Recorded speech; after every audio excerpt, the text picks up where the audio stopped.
Salut à tous les amis, c'est Akan, j'espère que vous allez bien. Aujourd'hui on se retrouve dans une nouvelle vidéo préparée aux petits oignons, un thread d'horreur. Je dirais même 3 threads d'horreur. On va aborder 3 histoires d'intrusion, donc forcément on va pas être serein. On va en avoir 2 courtes et une plus longue. Et je pense honnêtement qu'après avoir entendu ces histoires, vous serez plus aussi tranquille chez vous. Donc sans plus attendre, on est parti pour se plonger dans ces récits d'intrusion assez effrayants. Dans ce premier récit, on va voir l'histoire de Louis. Louis avait 9 ans au moment des faits, et avec sa sœur, il participait à des classes de natation. Un soir, sa mère est allée les récupérer, les a ramenés à la maison, elle leur a dit de vite se doucher et de se changer pour ensuite aller faire les courses dans un magasin de la ville. Il faut savoir que la famille de Louis, quand ils vont au restaurant, ont tendance à rester assez longtemps. Je sais que comme ça peut être assez hors contexte, mais vous allez comprendre. Du coup, quelques jours plus tôt, alors qu'ils étaient au restaurant, ils étaient restés assez tardivement sur les lieux, et en rentrant chez eux après avoir passé une bonne soirée, ils se sont rendus compte que quelqu'un s'était amusé à couper des tuyaux à l'extérieur de la maison. Ils ont donc demandé à un des employés du restaurant, car effectivement le restaurant où ils allaient c'était le leur, de justement réparer les dégâts qui ont été causés. Revenons à notre histoire. Il est donc 18h30 et Louis monte donc à l'étage pour aller prendre une douche et enlever le chlore de la piscine qu'il avait sur lui. Sa sœur, elle, est dans sa chambre en train de se changer. Louis est tranquillement en train de prendre sa douche quand tout d'un coup, il entend la porte de la salle de bain qui s'ouvre. Il se dit que c'est sa sœur qui est dans la salle de bain pour sécher ses cheveux, pour se coiffer avant d'aller faire les courses au magasin. Avec la vapeur d'eau et le rideau de douche, Louis ne voit pas qui est dans la chambre, mais voilà, ce sont ses suppositions. Et du coup, on va se dire, mais est-ce que c'est vraiment sa sœur ?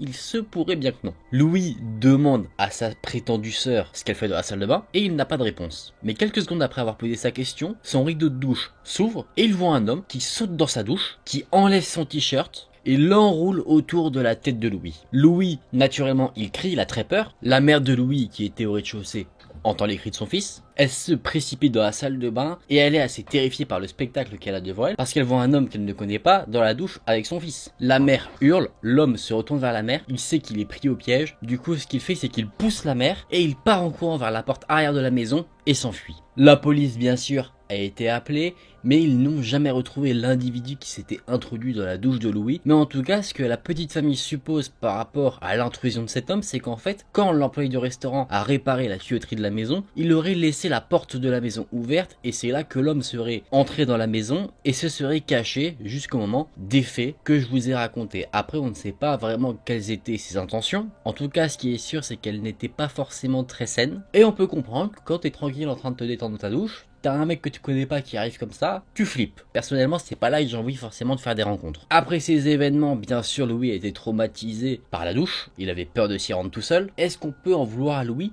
Je ne pense pas. Le père de famille s'est procuré une arme à feu pour défendre sa famille. Tout le monde est devenu un petit peu paranoïaque, mais voilà, au fur et à mesure du temps, ça a quand même allé mieux. Ils n'ont jamais eu affaire de nouveau à cet homme, et il se pose quand même quelques questions, notamment quelles étaient ses intentions, ça reste assez mystérieux. Nous on se pose la question, il se pose la question, tout le monde se pose la question on dirait. Toi aussi tu te poses la question, et toi aussi. Toi je sais pas, mais toi aussi tu te poses la question. Il y a beaucoup trop de questions sans réponse. Bah évidemment, là se faire attaquer dans sa douche quand même. Tu vois, déjà de te faire attaquer dans ta maison c'est chaud, mais en plus quand t'es à la douche, c'est comme si tu te fais attaquer alors que t'es aux toilettes. Les intrus n'ont pas d'honneur. Dans cette seconde histoire, on va voir le récit de Arnaud. Arnaud vivait dans un appartement, dans un bâtiment qui était constitué de 3 étages. Lui était au 2e étage et il faut savoir que tous les appartements étaient connectés par un vide sanitaire. Une soirée, alors que le soleil se couchait, Arnaud marchait dans son appartement quand quelque chose a un peu attiré son attention. Il vivait aux États-Unis, donc vous savez aux États-Unis sur certains immeubles, on a des sortes d'escaliers de secours en cas d'incendie qui sont collés aux fenêtres. Vous voyez déjà peut-être où je veux en venir. Arnaud se baladait donc tranquillement et là il voit une femme à sa fenêtre justement de secours qu'il regarde de l'extérieur de son appartement. Là on commence direct. Au bout de quelques instants, Arnaud se rend compte que la femme avec les reflets du soleil qui se couchait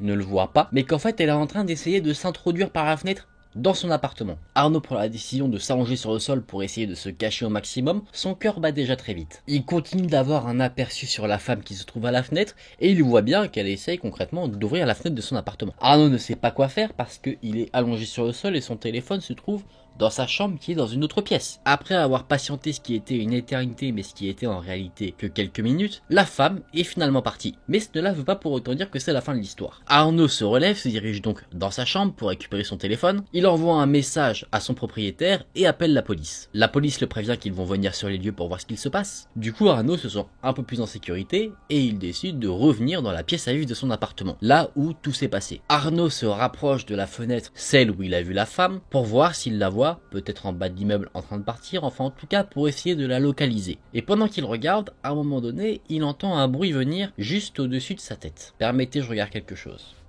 Les frissons sont bien là. Arnaud, dans son appartement, il a un plafond un peu décollable, vous savez, le plafond de base, et en dessous, on a des sortes de petites dalles qu'on peut enlever. Je sais pas si vous voyez un petit peu de quoi je parle, mais en tout cas, c'est ce qu'il a. Et justement, le bruit dont je vous ai parlé attire son attention. Il décide donc de jeter un petit coup d'œil, de quoi se faire encore plus peur, il était déjà pas très serein dans cette situation, et il voit justement une dalle du plafond qui commence à se lever. Et juste quelques secondes plus tard, il voit deux yeux qui le regardent. Arnaud reconnaît immédiatement les yeux de la femme qui le regardait par la fenêtre, et là, 1 million de questions se posent dans sa tête. Mais la première, c'est comment elle s'est retrouvée là. Il ne comprend pas comment elle a fait pour passer de la fenêtre à l'intérieur de son plafond. Arnaud est en panique, il décide de se ressaisir, il prend son courage à deux mains, il se saisit d'un balai, la chose qui était la plus proche de lui, et il commence à frapper la femme avec. Et là, le hasard fait extrêmement bien les choses parce qu'au moment où la femme tombe du plafond, la police toque à sa porte. Arnaud fonce à la porte pour ouvrir aux policiers, sauf que malheureusement le temps qu'il déverrouille sa porte et que la police rentre, la femme avait eu le temps d'accéder à la fenêtre, celle où elle regardait de base, pour s'enfuir. Les policiers ont donc retourné l'appartement, ont regardé dans le plafond,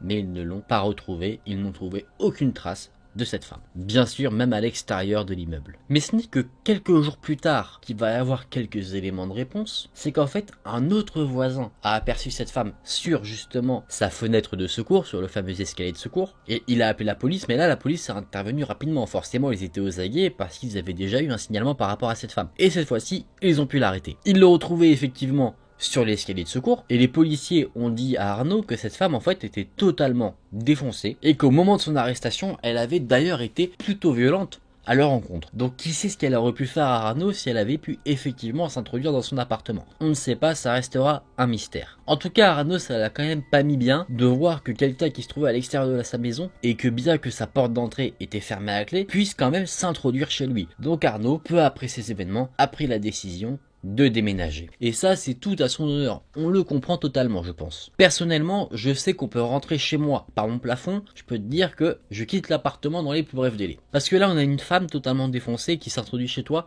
Bien qu'on ne connaisse pas ses intentions, c'est pas cool. Mais imagine ce serait un tueur, un kidnappeur, quelque chose de pire que juste une femme qui s'introduit chez toi comme ça, bah ce serait peut-être potentiellement dangereux pour ta vie, non? Dans cette dernière histoire, on va voir le récit de Barbara, qui était une jeune fille de 17 ans au moment des faits. Elle était au lycée, elle vivait dans une maison assez grande. Elle vivait seule dans la maison avec ses parents parce que ses frères et sœurs étaient partis déjà de la ville où ils vivaient pour leurs études. Barbara nous dit que c'est une femme qui a le sommeil léger. Typiquement, elle n'est pas comme moi déjà. Déjà parce que c'est une femme, et de deux parce que j'ai le sommeil lourd. C'est-à-dire qu'en fait, le moindre bruit va la réveiller. Et c'est pour ça qu'elle nous dit qu'elle a l'habitude de se réveiller à différents moments de la nuit et qu'elle n'est pas surprise des fois d'ouvrir les yeux et de se rendre compte qu'il est 3 heures du matin parce qu'elle a entendu juste quelque chose tomber dans sa chambre. Du coup, elle nous dit qu'un soir, elle dormait, elle a été réveillée à 3h15 du matin. Elle est un peu confuse parce qu'elle ne comprend pas ce qui l'a réveillée. Parce que généralement, quand elle se réveille la nuit, elle entend un boom, elle regarde, elle voit quelque chose qui est tombé par exemple. Et là, ce qu'elle entend, c'est des sortes de bruits de pas. Vraiment très léger, comme si quelqu'un essayait de faire le moins de bruit possible, et ces bruits semblent venir de l'extérieur de sa chambre. Le lit de Barbara est parallèle à sa porte de chambre, donc ils sont assez proches. Elle entend les bruits de pas qui se rapprochent de plus en plus de sa porte, et elle se dit naturellement que ça doit être ses parents. Je pense que dans cette situation, on se dirait tous ça. Elle se dit donc qu'ils doivent être là, à checker quelque chose, mais elle ne sait pas forcément quoi. Et là, ce qui va un peu l'intriguer, c'est qu'elle entend la poignée de porte se tourner vraiment très délicatement. Elle se dit toujours que c'est ses parents qui essayent de faire le moins de bruit possible pour ne pas la réveiller. Et là, dans un grincement, la porte s'ouvre, encore une fois très lentement, et Barbara entend un craquement parce qu'en fait sa porte, qui est un peu vieille, peu importe que tu l'ouvres rapidement ou pas, elle fait un grincement. Là, elle voit une sorte de silhouette rentrer dans la chambre, et là elle se dit encore une fois que c'est ses parents, jusqu'au moment où elle va entendre le bruit d'une lampe de poche qui est allumée, vous savez, une sorte de claque. Et là, elle est terrorisée. Elle commence vraiment à transpirer, elle est dos justement à l'ouverture de la porte, du coup on peut pas voir si elle dort ou pas alors qu'en fait elle est très bien réveillée, et elle se rend compte qu'il n'y a pas une personne mais plusieurs. Barbara nous dit qu'elle a déjà pensé à ce qu'elle ferait si ce genre de situation arrivait. Elle se disait qu'elle devrait faire la fille badass, à les attaquer, à crier, vraiment à les empêcher de s'introduire dans sa chambre, mais là elle a tellement peur qu'elle ne fait rien. Elle essaye de faire comme si elle n'était pas dans la chambre, elle reste cachée. Elle essaye de maîtriser sa respiration pour avoir la respiration la plus calme possible pour que les intrus qui se trouvent dans sa chambre ne sachent sache pas qu'elle est réveillée. Elle essaye d'écouter tout ce que les intrus font dans la chambre et elle se rend compte qu'en fait, ils sont en train de cambrioler la maison. Elle entend que les deux individus qui sont là bougent ses affaires et de temps à autre, très discrètement bien sûr, Barbara essaie de jeter un petit coup d'œil pour voir à quoi ressemblent les individus. Elle voit qu'ils ont des grosses suites, qu'ils sont assez robustes et imposants. Ils avaient des casquettes de baseball. À un moment, croyant entendre un bruit, ils se sont retournés et ont éclairé Barbara qui était dans son lit. Barbara, bien sûr, a réussi à se cacher avant de se faire démasquer, et après cela, ils n'ont plus jamais pointé la lampe de poche sur Barbara. Après quelques minutes qui ont semblé une éternité, ils ont enfin quitté la chambre de la jeune fille. Elle les entend toujours marcher dans la maison, aller dans la chambre des frères et sœurs de Barbara pour voir s'il n'y aurait pas par hasard des objets de valeur. Barbara, elle est toujours dans son lit, ne sachant pas quoi faire, elle est encore tétanisée de ce qui vient de se passer. Elle veut attraper son téléphone pour appeler son père qui est dans sa chambre au rez-de-chaussée. Elle voulait faire sonner l'alarme, elle voulait faire plein de choses, mais elle avait tellement peur qu'en fait elle ne pouvait rien faire, elle n'en avait pas la force. Et là, étrangement, elle ne sait pas pour quelle raison, si c'est qu'elle avait trop peur ou qu'elle a eu une montée d'adrénaline, elle n'en sait pas, mais elle s'est endormie. Parce que la seule chose qu'elle se souvient après ça, c'est s'être réveillée à 6h du matin. Elle entend ses parents qui sont au rez-de-chaussée, Barbara se lève, se précipite pour aller les voir, elle leur demande si c'est eux qui sont allés dans la chambre pendant la nuit. Ses parents ont commencé à avoir le visage un peu pâle et lui ont dit non, c'était pas nous. Barbara fond en larmes et explique toute l'horreur qu'elle a vécue pendant cette nuit-là à ses parents. Les parents ont bien sûr appelé la police, mais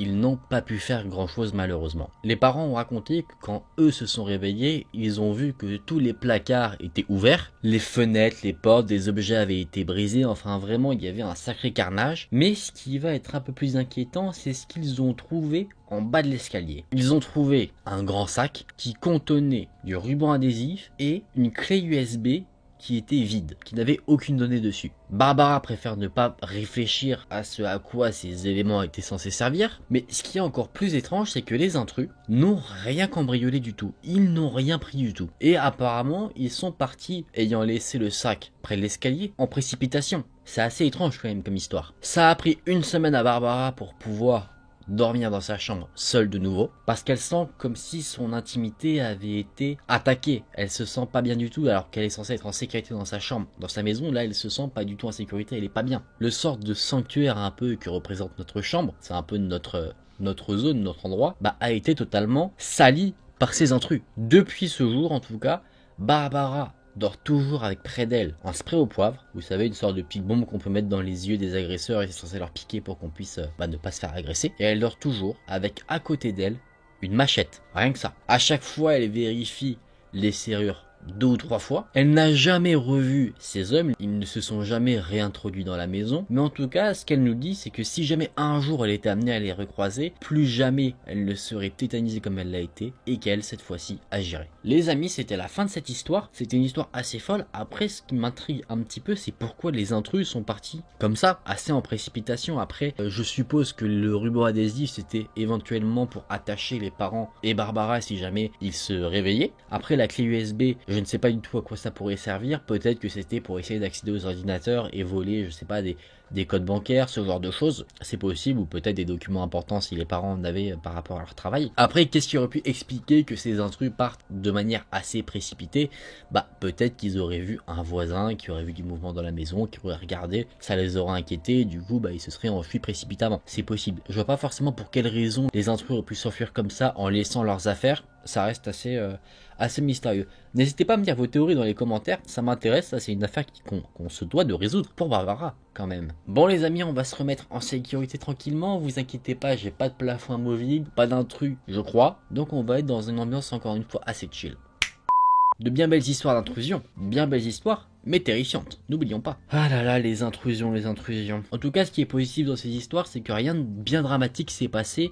On n'a pas eu d'agression ou d'attaque ou quoi que ce soit, sauf pour l'attaque de la douche, mais ça, vaut mieux oublier ça. Les amis, j'espère que ces 3 petites histoires vous auront intéressé et peut-être même fait frissonner, pourquoi pas. En tout cas, si vous avez aimé cette vidéo, n'hésitez pas à liker la vidéo et si vous êtes nouveau, à vous abonner à la chaîne. Nous, on se retrouve très vite dans une prochaine vidéo. Salut!